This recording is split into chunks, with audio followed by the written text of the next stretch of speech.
Lines of Resolution, Drawing at the Advent of Television and Video, explores how drawing practices intersected with early broadcast television and video from the late 1950s into the 1980s in Europe and in the Americas. In this period, called the network era, the growing availability of in-home television sets and later of portable video cameras rapidly personalized technology. Electronic screens were a source of imagery, a surface for inscription, and a device that could be manipulated to generate entirely new kinds of drawing.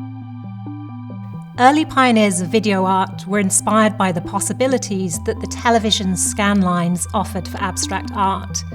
Nam June Paik, widely considered to be the father of video art, deliberately manipulated a set to form a single scan line. Other artists began engaging critically with the content of network television, highlighting its increasing presence in the studio and at home. As access to personal video recording equipment became more accessible to the public, artists explored the limited ways in which they could broadcast. In the context of second-wave feminism, artists Sanja Ivkovic, Joan Jonas, and Anne Bean, among others, performed the act of drawing for the camera, reflecting critically on power dynamics and images of femininity circulating in the mass media. The intimacy of the video camera lent itself to the exploration of interpersonal relationships.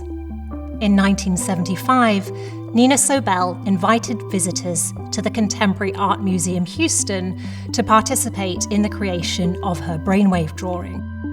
In this artwork, an oscilloscope measured the participants' brainwaves as two intersecting lines laid over a live video feed, prompting museum-goers to interact and observe the effects. From its inception, broadcast television was recognized by governments as a powerful tool that could be harnessed for propaganda and censorship.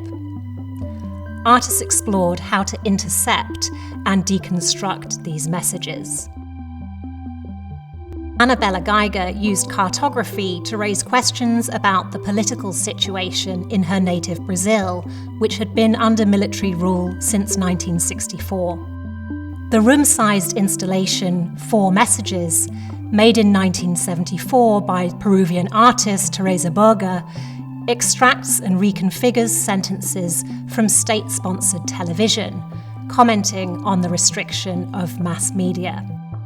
By focusing on an era when screens were still a novelty, this exhibition at the Menil Drawing Institute shows how artists scrutinized, utilized, and subverted these emergent mediums, revitalizing the practice of drawing in the process.